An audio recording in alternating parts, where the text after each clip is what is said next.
Have you ever wanted to see a cranberry bog? I am actually at Long Beach with Kim Patton. And Kim, we are actually at a research center, aren't we? This is the WSU Research Station, and yes, it's a research farm. It's about 10 acres of cranberries that we grow for research and commercial production. And you're in charge here, and you are doing a lot of research on what? I see plants here. So you're looking for different kind of attributes for these plants? We do a lot of variety testing, then we look at production, disease resistance, fruit rot resistance, fruit quality, as well as we also do a lot of pest management work on. We have a lot of plots out there that look at weed control, disease, and insect control. And they're really pretty plants, and so they look like little kind of a shrub. What kind of a plant are they? They're a low-growing vine, and they look just like this, whether they're 100 years old or whether they're just 3 or 4 years old. And so they really just a low profile, like a ground cover. Oh, it is nice. And so here we are in October, so we're getting close to harvest? We are right on harvest. It usually starts mid-September and goes until mid-November. So Kim, I'm seeing that there's different kind of berries, they're different colors. When I go to the grocery store, they're mostly red. So what's that difference? Well, there are a lot of varieties. Cranberries were selected in the wild, and so a lot of the varieties we're growing are actually just wild selections from the East Coast.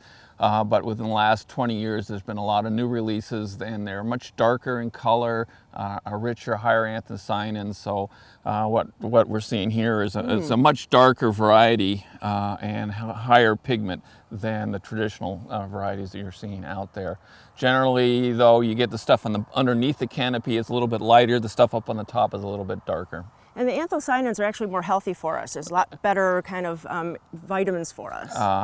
That's correct. So a lot of the pigments that are associated with cranberries that have all the nutraceutical value are associated with that red color. And so we are going to go see a harvest, so let's go over there. Super. Great.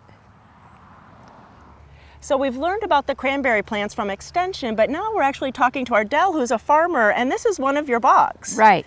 And so this is, what kind of harvest is this called? This is water harvest or wet harvest, where we put water on the bog, beat the berries off, and then surround them and drag them to a corner, and then elevate them off into the trucks. So you're going to be flooding, so how long does that take? This is a big piece of land. How long does it take to flood it? This is about a little bit over an acre, and it's about two days ahead that we'll start flooding. And then if it's not quite up, it depends on how dry it is, whether it soaks in or not. And then we'll top it off before the crew comes in.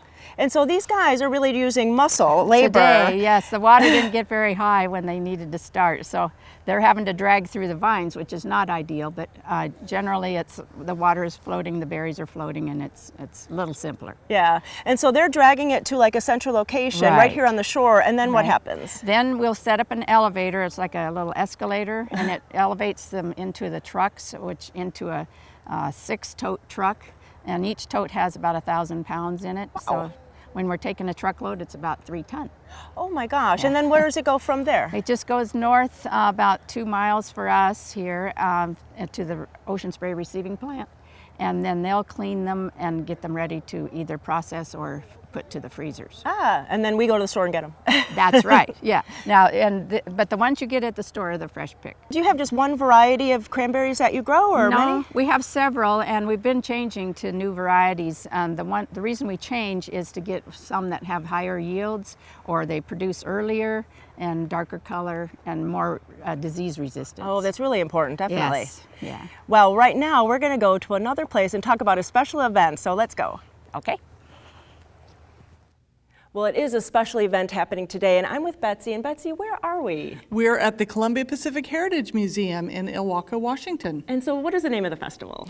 It is the Cranberrian Fair and Harvest Festival. And so, or it could be the other way around, but it is. We call it the Cranberrian. Yeah, and for short. Yes. And so what will be happening when we come and visit? Well, there's all kinds of things going on in Ilwaco. Here at the museum, we have vendors. We have about 18 vendors, and we have a lot of demonstrators. So we have people demonstrating ceramics and weaving and spinning and quilting and on and on. So it's really all of the wonderful things that go on in the craft world here at the museum. So Betsy, is this a recent festival? You started it recently or not? Well, the museum actually restarted it in the 1980s. It originally started in the 1920s as a way for the people of the South Pacific County, the Long Beach area, to showcase the beautiful objects that they made, like quilts and knitting and sewing and those kinds of things, as well as their products, the cranberry products, apples, strawberries, beans, anything that people grew, they would bring to the fair. Really a rich history around here. Very much so. Well, that sounds like a lot of fun, but there's also another museum, and I'm with Melinda. And Melinda, what's the name of the museum that you work at? It's the Cranberry Museum, and it's in Long Beach on Pioneer Road. And so what's going on there during the festival? We're going to be harvesting our cranberries so that the visitors can come and see actually how cranberries are harvested. Oh, that's going to be so much fun. We really had fun watching that. Melinda, when people come over to the Cranberry Museum, what will they see? Well, it's a nice, unique little museum. We have historical equipment that was used in the harvest in early days. Lots of historical pictures. And I love the store, and you have cranberry ice cream, which was a really treat. Right, and of course, most of the things in the store are all cranberry. We have to promote our industry, so it's cranberry. Of course, of course. Really, there's such a lovely festival up here. You have to come for the weekend, come up on Saturday or Sunday, come to both museums, and then you'll be able to see the harvest. For any other information, please go to gardentime.tv. We'll click you over to their websites, and you get all the information. Ladies, thanks so much, and have a great festival. Thank you very much.